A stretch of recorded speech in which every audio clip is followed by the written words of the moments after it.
Amados, então, dando sequência aqui, estamos no capítulo 13 da nossa confissão de fé, sendo que são quantos capítulos no total?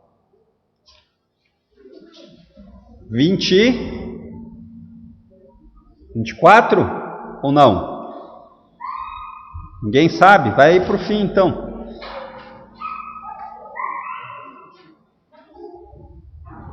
24, a irmã achou aqui, bingo! Então, ainda vamos caminhar um pouquinho, né? Com relação à nossa confissão de fé. Porém, o capítulo 13, ele acaba sendo um desdobramento do que nós estamos vendo até aqui. O capítulo 13, ele não é um capítulo tão extenso, porque ele está falando a respeito dos assuntos que nós já viemos falando. O pastor Fernando já tratou a respeito disso, que é a santificação dos regenerados. E a ideia aqui de santificação dos regenerados, estamos falando daquele processo que começa a acontecer na vida daqueles que foram chamados. E aqueles que foram chamados e ganharam um novo coração, que é o que a Bíblia muitas vezes chama de novo nascimento. Então, após você crer em Cristo, depositar a sua fé e esperança nele, você é justificado diante de Deus, você é declarado justo. Lembram disso? Esse é um ato jurídico. Imagine um tribunal, onde você agora, diante do juiz, você é declarado inocente. Por quê? Porque outro pagou no seu lugar. A partir desse momento, começa um processo chamado de santificação.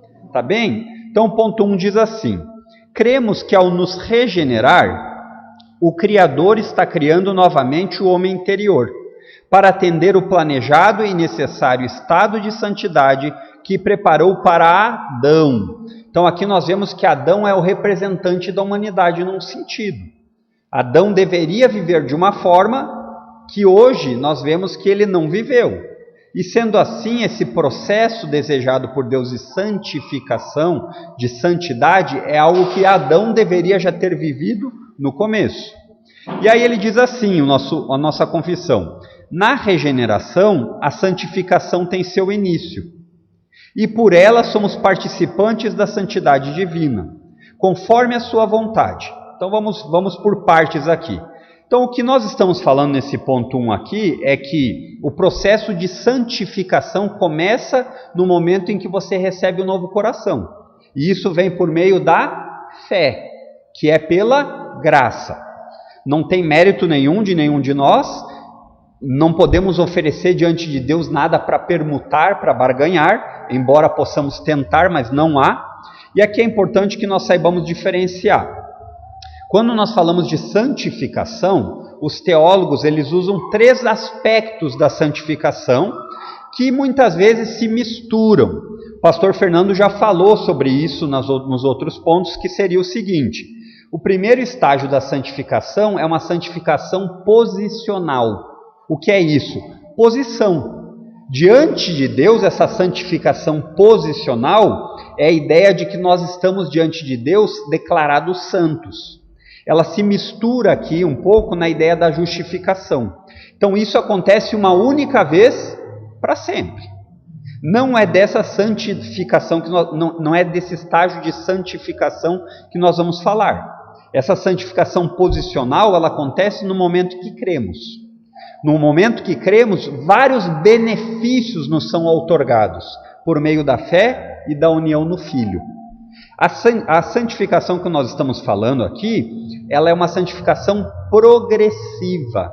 Ela começa no momento da regeneração, essa santificação, e ela continua por toda a vida. Ela não se encerra aqui. Existe um sentido da santificação futura, que é a ideia da glorificação. Isso nós não veremos no tempo presente, por quê? Porque somente na glória. Então note que existem 3 aspectos. Aqui, nesses pontos, embora talvez nós possamos passar por alguns dos outros, posicional ou futuro, a intenção nesse capítulo 13 é falar da santificação progressiva. Ficou claro? A ideia de progressiva vem como a palavra diz, progresso. Como crentes, nós não somos mais o que éramos, mas estamos longe de ser o que deveríamos. Então esse é o processo da santificação. Então é isso que diz. Na regeneração, a santificação tem seu início, e por ela somos participantes da santidade divina conforme a sua vontade. O que quer dizer isso? A ideia do plano de Deus. No plano de Deus, ele chama os seus à fé, e a partir desse chamado, eles vivem uma nova vida de santidade. Para quê? Para que Deus seja glorificado. Depois nós vemos aqui que continua dizendo o seguinte: a força dominante da natureza carnal sobre o salvo é destruída e suas concupiscências vão perdendo sua atuação e o crente desfruta crescentemente dos benefícios da graça libertadora e regeneradora. Nossa, o que quer dizer tudo isso? É muito simples. A ideia é que a partir do momento em que você crê e que esse processo de santificação começa, você não é mais escravo do pecado. O pecado antes lhe direcionava aonde você ia, embora muitas vezes você nem percebesse isso, mas você estava escravizado pelo pecado. A sua vontade, ela não era livre. Em que sentido? De você escolher entre honrar a Deus e não honrar. Ela era uma vontade escravizada. Então, você até tomava decisões, sim. É normal, as pessoas tomam decisões todo dia, mas elas são decisões escravizadas pelo pecado. Então, na conversão, começa um processo de santificação, onde Deus, primeiramente, ele quebra o poder do pecado no sentido de que nós não somos mais condenados. O poder a condenação do pecado não existe mais. E aí, no processo de santificação, Deus vai quebrando a influência do pecado em nós. O Espírito Santo vai nos ajudando a não sermos mais influenciados pelo que nos influenciava. É nesse sentido aqui que nós vamos dizendo que a força dominante da natureza carnal sobre o salvo é destruído, e suas concupiscências vão perdendo sua atuação. Ou seja, aquilo que lhe chamava atenção e brilhava como ouro, você já consegue enxergar que aquilo ali é ferrugem disfarçada. Você não é mais enganado facilmente, você pode ainda cair em erros? Pode, mas agora você é capaz de discernir. Essa é a ideia. E lá no fim, na glorificação, o estágio máximo da santificação, nós seremos libertos do quê? Da presença do pecado. Hoje nós estamos sendo libertos do poder do pecado. É o processo da santificação. O poder do pecado no sentido que cada vez ele tem menos força para lhe influenciar. Por quê? Porque você tem acesso à palavra de Deus e o Espírito Santo lhe ilumina. Nós vamos falar sobre isso. Isso não quer dizer que é uma coisa que você não precisa fazer nada. Você senta e fica esperando. Não é isso. Diferente da santificação posicional, onde você não tem atuação nenhuma, a santificação progressiva, ela é um ato conjunto.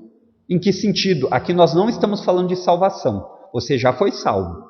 Nós estamos falando num progresso de conhecimento, temor e amor pela palavra de Deus. E isso vem como? Pelos meios de graça.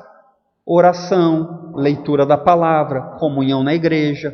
Então isso é algo que nós juntamente no processo fazemos. Porque o Espírito Santo não desce e fala assim: eu vou ler a Bíblia para você. Não é assim. A Bíblia é um livro e você precisa lê-lo. A comunhão na igreja é física e por isso você precisa vir. Então, nesse processo agora da santificação progressiva, ela é proporcional à vontade que você tem de progredir. Que quando eu digo isso, o que quer dizer isso? Quando você gosta muito de alguma coisa, eu já gostei de várias coisas, uma delas foi um aquário. Em pouco tempo, você gosta daquilo, qual que é o próximo passo?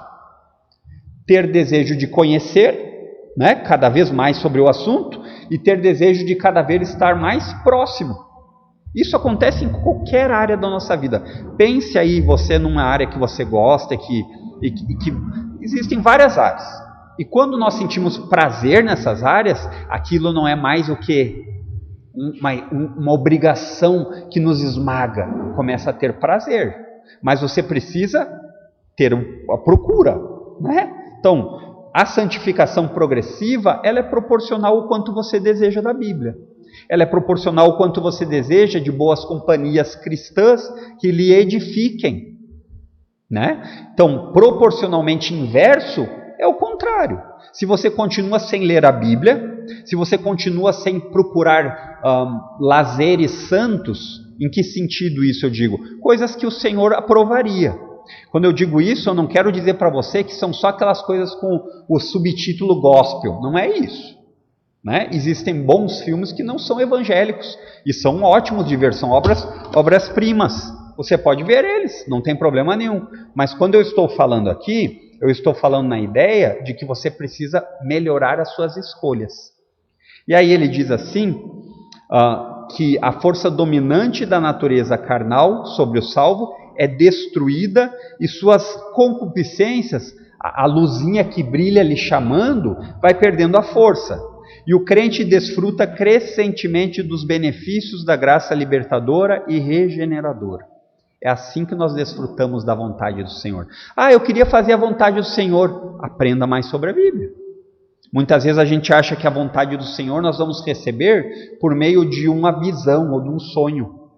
E isso é um equívoco. Por quê? Porque a vontade de Deus está revelada, aquela que é para nós aprendermos.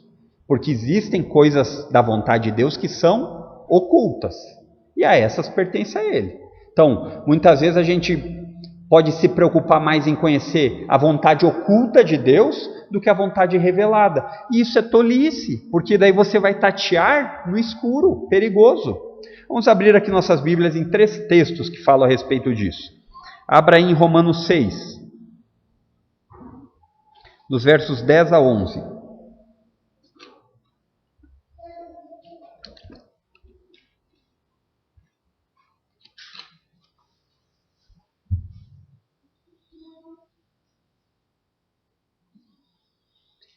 O livro de Romanos ele é muito especial, como toda a Bíblia, mas o livro de Romanos ele traça um paralelo de Paulo escrevendo para judeus e para gentios. Então, de certa forma, Paulo precisa mostrar como o evangelho faz sentido para os judeus também. Então, os judeus, em certo sentido, vivem debaixo da lei ainda. Então, para eles, o que faz sentido é a lei de Moisés. E Paulo ele não descarta isso, mas ele traz mais informações de modo a mostrar como se vive verdadeiramente para Deus. E esse verso aqui, 10 e 11, ele está falando exatamente disso. Ele está falando o que Cristo fez pelos seus. E aí no verso 10 ele diz assim, quando ele morreu, foi de uma vez por todas. Ele está falando de Cristo. Cristo como sendo o primeiro e nós sendo os discípulos. Se o mestre fez assim, é natural que vocês o sigam. Se o mestre deu exemplo, é natural que vocês o copiem. E aí ele diz assim, quando ele morreu, foi de uma vez por todas, para quebrar o poder do pecado. Lembra? O pecado não tem mais poder sobre a nossa vida de condenação. Ele não consegue mais nos condenar ao inferno, porque Cristo nos perdoou. E aí ele diz assim no verso, ele continua no verso 10, na parte final, mas agora que ele vive, é para a glória de Deus. Aí ele diz no verso 11, vamos aplicar isso a vocês, vamos aplicar isso daqui a todo crente, não é só dar o exemplo de Jesus, já que você escutou, chegou a hora de pôr em prática. Aí ele diz assim, da mesma forma, considerem-se mortos para o poder do pecado e vivos para Deus em Cristo Jesus. E isso abrange muita coisa. Começa naquela santidade posicional, o nosso estado diante de Deus, como Deus nos vê, mas ela continua porque Deus não nos salvou para ficarmos parados. Deus nos salvou para sermos santos. Abra aí o outro texto bíblico de 1 aos Tessalonicenses, capítulo 4, verso 3, que diz verso 3, mas nós vamos ler do 3 ao 5, que ainda faz mais sentido, porque de novo Paulo aplica, ele explica e depois aplica. Eu gostaria de saber qual é a vontade de Deus. Paulo está falando aqui, verso 3, a vontade de Deus é que vocês vivam em santidade. A vontade de Deus é essa vontade revelada de Deus. Você já tem. e aqui tem bastante coisa para você se ocupar a vida inteira. Então não precisava ficar procurando coisas que não estão reveladas. Aí ele diz assim, esse é o resumo, a vontade de Deus é essa, vivam em santidade. Agora ele fala, por causa dessa vontade de Deus que vocês vivam em santidade, mantenham-se afastados de todo o pecado sexual. E ele continua, cada um deve aprender a controlar o próprio corpo, e assim viver em santidade e honra. Meu corpo, minhas regras, nem falar. O corpo que Deus deu deve agir de acordo com o que Ele quer. E aqui seria uma aplicação vasta, inclusive para tempos tão sombrios como nós vivemos, de pessoas comemorando o aborto de bebezinhos com 24 semanas, comemorando o aborto de pessoas que já poderiam viver até fora do útero, poderiam nascer, e alguns nascem prematuro. Então nós vemos que Deus, Ele não diz dessa forma, faça o que você quiser com o seu corpo. Ele vai dizer que nós devemos controlar o próprio corpo, vivendo em santidade e honra. Sempre tem que levar quem em consideração? Os seus próprios desejos? A vontade de Deus. E aí ele diz assim, verso 5, como isso não é viver em santidade e honra? Não é em paixões sensuais, como os gentios que não conhecem a Deus. Ou seja, aqui fica um alerta muito claro para nós, povo de Deus, não nos misturarmos com os costumes do mundo, achando que está tudo bem. E aqui Paulo está falando especificamente em relacionamentos entre homem e mulher. Ele está falando que existe um padrão. Casamento é algo que deve ser desfrutado somente. Os relacionamentos sexuais eles devem ser desfrutados apenas no casamento. Um casamento monogâmico e heterossexual entre marido e mulher, homem e mulher. Esse é o padrão de Deus. Então isso é perigoso quando nós começamos a dar brechas para que pensamentos do mundo entrem devagarzinho. Ah, mas a Bíblia foi escrita muitos anos atrás, era um contexto diferente. O Criador é o mesmo ontem, hoje e no futuro. Não muda. Então aqui, quando nós tratamos disso, a santificação dos regenerados, leva em conta isso daqui, mudança de mente. Você enxerga o mundo diferente do que você enxergava. Nós somos aqui, queridos, pelo menos a grande maioria, nós começamos a ter crentes de segunda geração que nasceram dentro da igreja. Até então não existia isso. Até então todos nós desfrutamos do mundo e suas concupiscências. E isso é legal? Isso é maravilhoso, mas existe um trabalho dobrado. Porque também é perigoso que aqueles que não desfrutaram das concupiscências, se é que poderíamos falar desfrutar, não percebam o perigo que elas apresentam. Então, os pais que, com a graça de Deus, conseguiram ensinar os filhos, e os filhos creem em Cristo desde uma idade muito tenra, não podem abaixar a guarda. O que nós poderíamos trazer de aplicação? Pense nas mídias sociais. É difícil não deixar nossos filhos participarem delas, não é verdade? O problema é que o quanto isso vai influenciar a vida dos seus filhos. Temos que avaliar, temos que pensar nisso sim. Mas só ele vai ficar sem o telefone. Se isso for uma cooperação sua para a santidade dele, não hesite. Não hesite. Não hesite. O problema é que muitas vezes nós acabamos comprando ideias que não são bíblicas. Então, a santificação, ela envolve isso. Uma constante ação revisional. Constantemente nós estamos olhando assim e dizendo, será que todas as coisas na minha vida estão caminhando dentro de uma cosmovisão bíblica? Temos que fazer isso. E temos que, com a graça de Deus, reconhecermos quando não for. E quando não for, vão acontecer muitas vezes. Mas qual é o problema? Nós não vigiarmos isso. Tá tudo bem, é assim mesmo. É melhor assim do que assado, né? Hoje em dia está muito na moda a ideia de namorico entre crianças, 13, 14 anos, crianças, e aí diz assim, eu deixo namorar aqui em casa, porque é melhor aqui em casa que fora. Aí ainda tem uma capa de de cuidado com o filho, né? Eu estou cuidando do meu filho, ele fica aqui... Queridos, no processo de santificação a gente diz isso daí? Não. Terceiro texto a respeito disso, nós já usamos esse texto aqui, inclusive em exposição, e talvez seja o mais claro a respeito disso, porque ele prova, Pedro aqui está fazendo uma filiação ao Pai.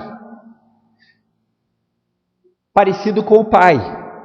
Ele parece com o Pai. Olha como ele é parecido com o Pai, ele tem as características do Pai. Ele joga que nem o Pai. Já escutaram isso, né?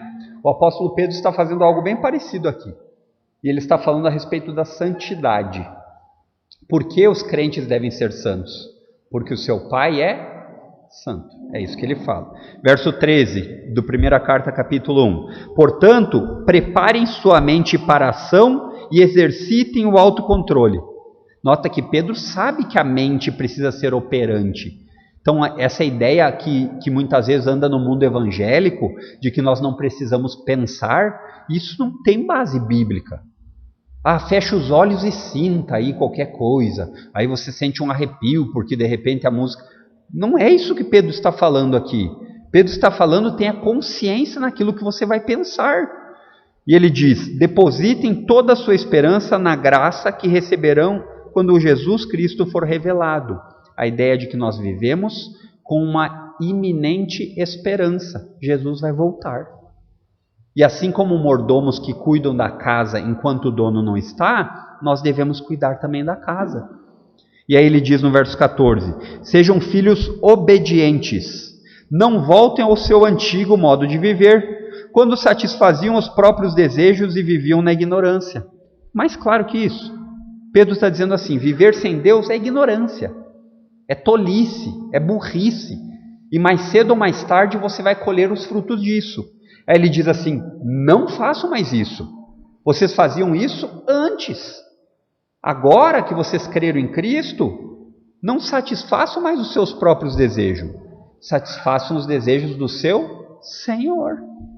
E aí ele continua dizendo no verso 15, agora, porém, sejam santos em tudo o que fizerem, como é santo aquele que os chamou.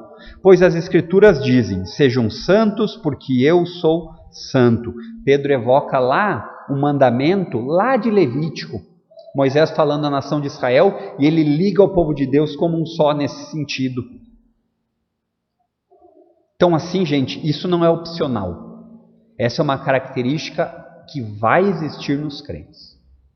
Vai existir. E aí nós temos as diversas lutas que cada um de nós enfrenta individualmente.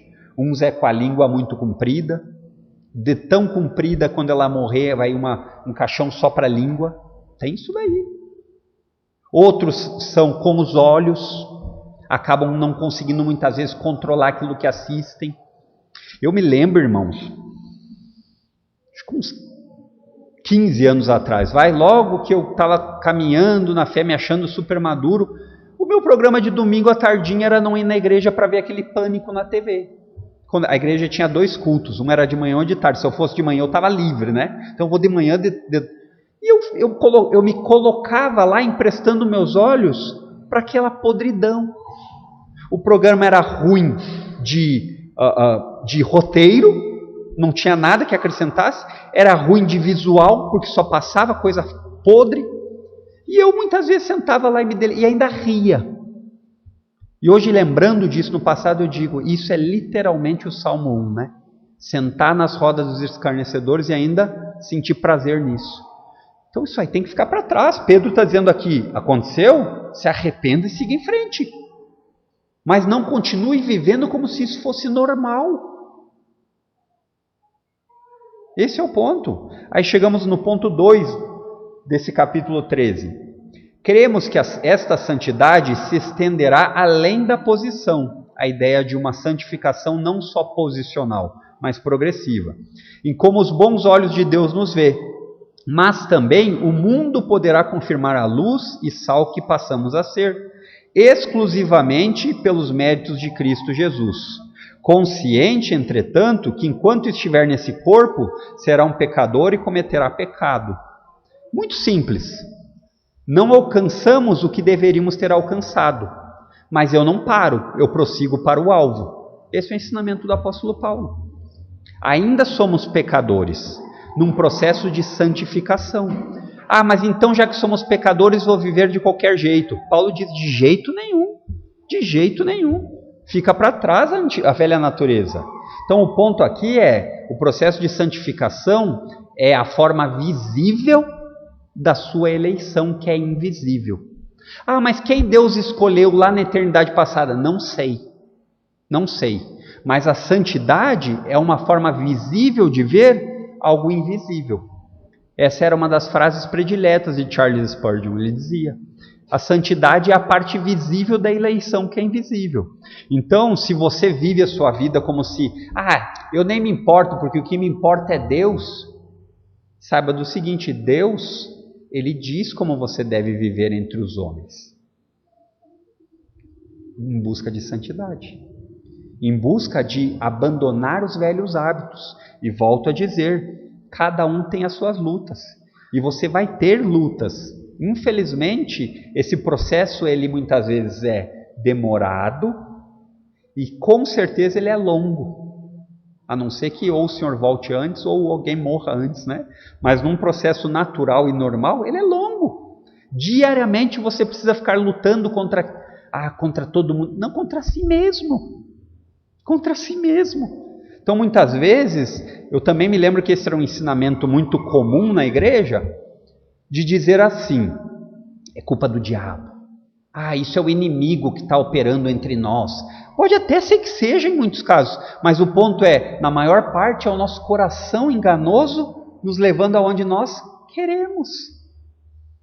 A gente arranja desculpa para aquilo que a gente quer. Não arranja? Vou lhe dar um exemplo, você está super endividado. Isso acontece. Aí você quer trocar de carro, mas você não tem, falta. Aí você se convence e diz assim, eu vou começar a não comer o X do sábado de noite, porque daí vai me sobrar bem o valor da parcela.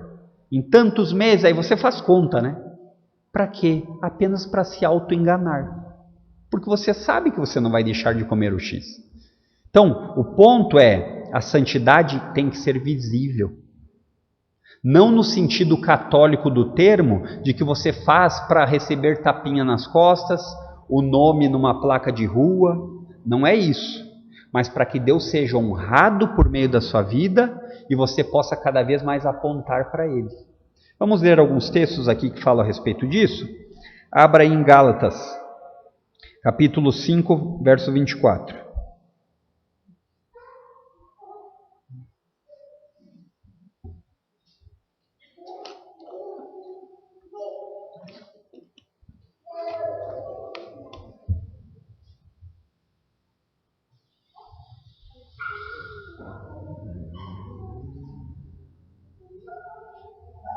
Ele diz assim no verso 24, aqueles que pertencem a Cristo crucificaram as paixões e os desejos de sua natureza humana.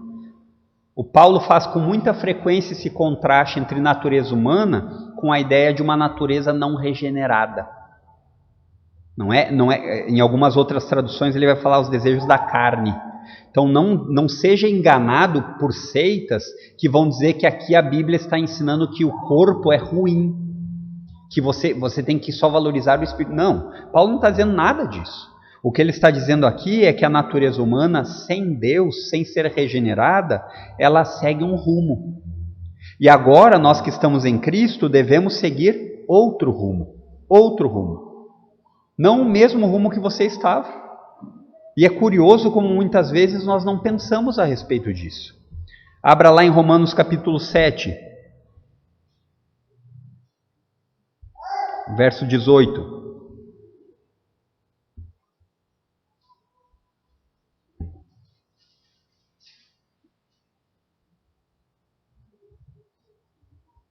Ele diz assim no verso 18 do capítulo 7. E eu sei que em mim, isto é, em minha natureza humana, não há nada de bom, pois quero fazer o que é certo, mas não consigo. Debates à parte do que representa o capítulo 7 de Romanos é importante porque conforme você entender o que Paulo está se relacionando, você vai acabar interpretando. Alguns entendem que o capítulo 7, Paulo está falando da lei, daqueles que ainda vivem numa obediência à lei. Então, eles querem fazer o que é certo, mas obedecer à lei na sua íntegra é impossível. Existem outros aqui que está falando que Paulo está falando de um descrente. E outros ainda falam que Paulo está falando aqui dele mesmo, que é a natureza, a luta diária. É possível interpretação na primeira posição? É possível. Mas quando eu leio isso daqui, eu me familiarizo com o apóstolo. Eu olho isso daqui e digo assim, como é que esse cara me conhece tão bem?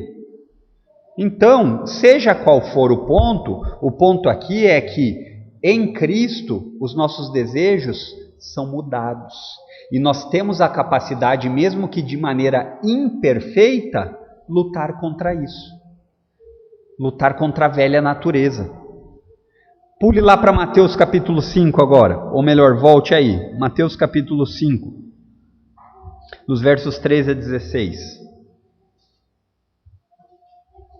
Esse capítulo 7 do apóstolo Paulo de Romanos é nitidamente Paulo falando do poder do pecado. Então, esse é o propósito ali do apóstolo Paulo, creio eu, a respeito desse capítulo, falar da influência do pecado e da influência na natureza humana. Mateus capítulo 5, versos 13 a 16. Ele diz assim aqui no texto bíblico: vocês são o sal da terra. Está falando para quem? Os discípulos. Aí agora ele explica: mas se o sal perder o sabor, para que servirá? É possível torná-lo salgado outra vez? Será jogado fora e pisado pelos que passam, pois já não serve para nada. Vocês são a luz do mundo. É impossível esconder uma cidade construída no alto de um monte. Não faz sentido acender uma lâmpada e depois colocá-la sob um cesto. Pelo contrário, ela é colocada num pedestal, de onde ilumina todos que estão na casa. Aí agora ele explica o resumo de tudo isso que ele está dizendo. Ele está dizendo, olha, o testemunho é importante. O testemunho de vida deve ser preocupado como as pessoas veem. E mais ainda, você deve se preocupar em ser um testemunho para os outros verem. Aí ele diz assim: da mesma forma, suas boas obras devem brilhar, para que todos vejam as boas obras e louvem seu Pai que está no céu. Você não faz isso para ser reconhecido, embora aconteça, né, gente? Quem não gosta de receber um elogio por alguma coisa legal? E não há problema nisso, mas o problema é quando nós ficamos viciados nisso, que nós fazemos as coisas por reconhecimento dos outros e não de Deus. Então, o último ponto aqui, acho que dá para passear aqui que vai rapidinho. Como eu comecei 10 minutos depois, eu tenho o direito a ficar 30 depois. Ele diz assim, o ponto 3: cremos que essa santificação é progressiva e necessária para vermos o Senhor e seu estado final. A santificação final só poderá acontecer através da jamais experimentada transformação do nosso corpo corruptível para um corpo incorruptível, por ocasião do arrebatamento, conforme a palavra de nosso Senhor. Então aqui, ele já meio que elimina aquela pessoa que diz para você assim: fui ao terceiro céu, vi coisas, Infelizmente a nossa confissão não concorda com isso. Ela não concorda que o estágio final do ser humano é alcançado nessa terra. Ela não concorda que uma vez que você creu, você não tem mais pecado. Essa é uma posição que muitos defendem, por incrível que possa parecer. Então, vamos abrir alguns textos aí? Abra aí 2 Coríntios, capítulo 7, verso 1.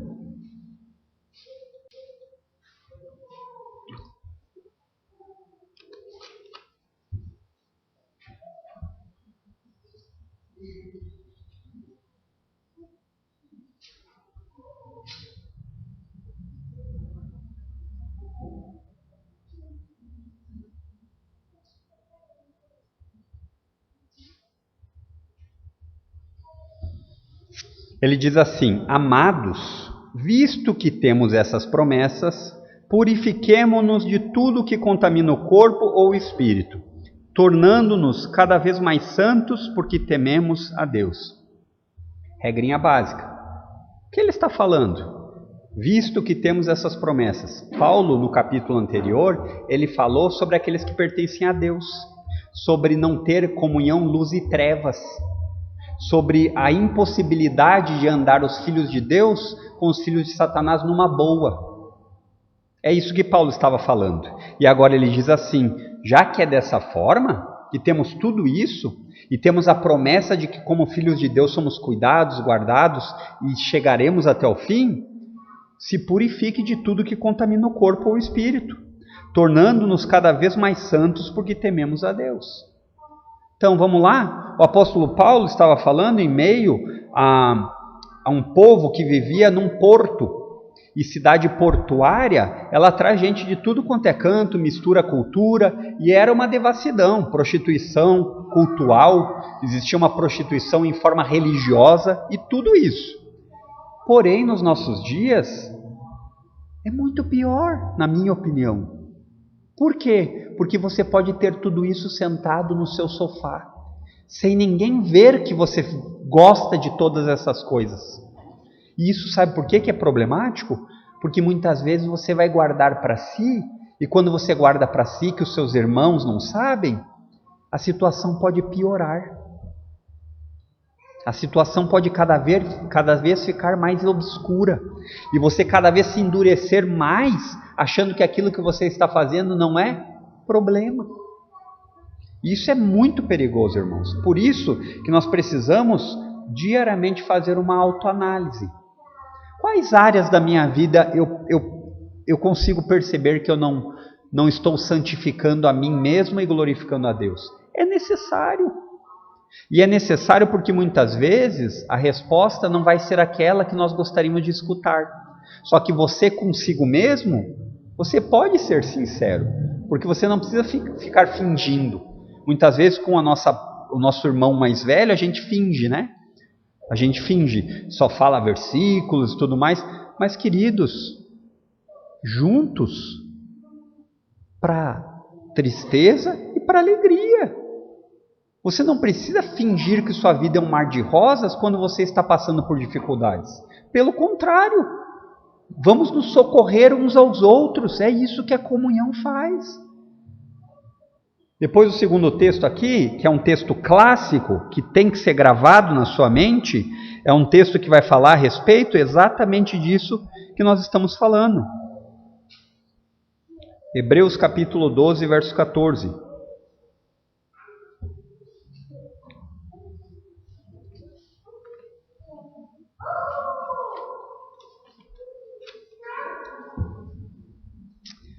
Verso 14 diz assim: esforcem-se para viver em paz com todos e procurem ter uma vida santa, sem a qual ninguém verá o Senhor. O autor de Hebreus, ele deixa muito claro mais uma vez a importância de levar uma vida de santidade, de procurá-la. E muitas vezes a gente não percebe que um coração amargurado impede isso. Se você é uma pessoa que guarda mágoas e leva, você muitas vezes não vai conseguir progredir na santidade. Você não vai conseguir. Por quê? Porque você continua guardando coisas no seu coração que você já deveria ter deixado para trás. E por último, o texto de 1 aos Coríntios, Paulo fala a respeito do estágio final. Aquele estágio que nós ainda não alcançamos, mas alcançaremos um dia.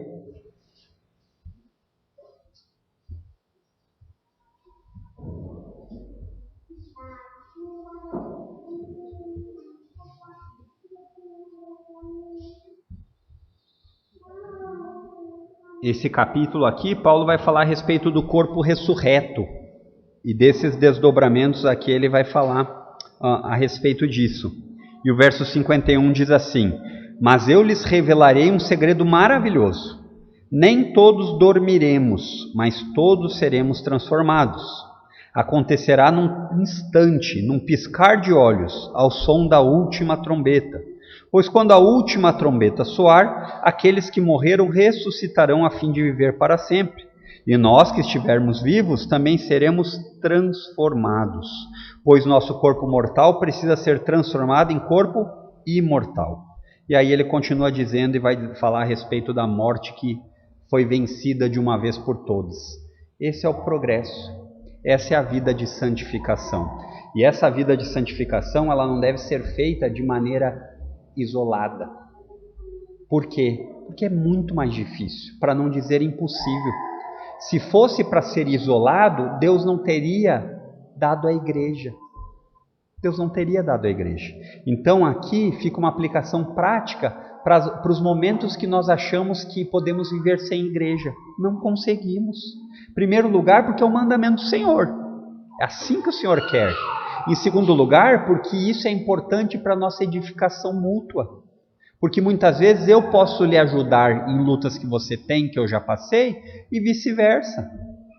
O apóstolo Paulo fala isso na carta aos Romanos, do desejo dele ir visitar eles para compartilhar dons.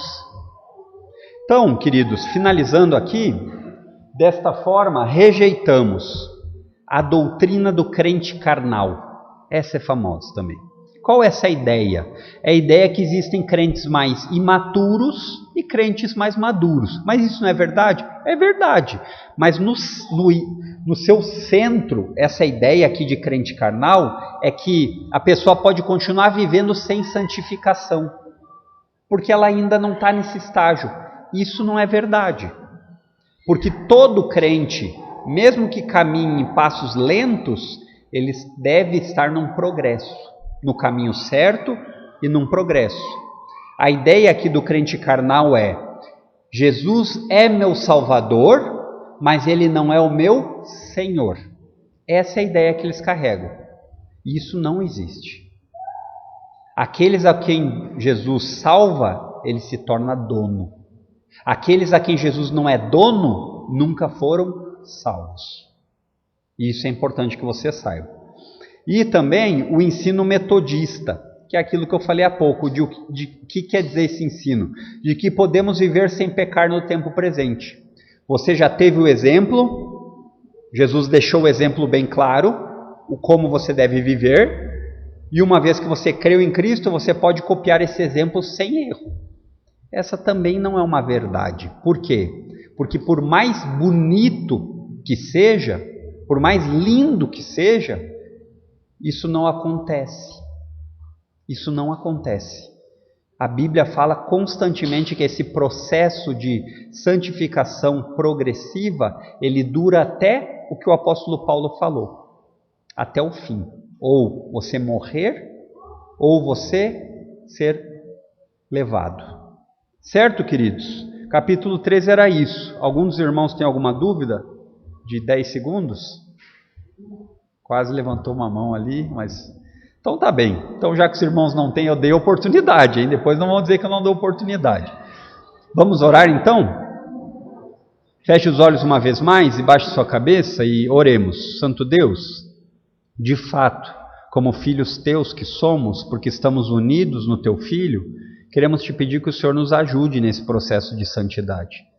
Porque tantas vezes, vários motivos são causas constantes de nossa estagnação no processo. Muitas vezes a nossa canseira do trabalho ou de qualquer outra atividade nos proíbe ou nos incapacita de lermos a Tua Palavra e até mesmo orarmos a Ti. Só que, Senhor, isso não pode ser uma desculpa. Isso não pode ser algo que nós nos acostumamos e achamos que está tudo bem. Nos ajuda, Senhor, começando em mim, eu te peço, a cada vez sentir mais prazer pelas Tuas coisas, prazer pela Tua Palavra, prazer pela oração e conversa contigo, prazer pela comunhão com os irmãos, nos lembrando que todos que estão em Cristo verdadeiramente foram comprados pelo sangue do Teu Filho, e não existe maior valor numa amizade do que essa. Que o Senhor seja honrado por meio das nossas vidas, que o Senhor nos corrija sempre que necessário, para que possamos, como filhos Teus, procurarmos a santidade. Que o Senhor seja verdadeiramente honrado em nosso meio. É o que nós te pedimos em nome de Cristo. Amém, queridos. Até domingo, se Deus quiser.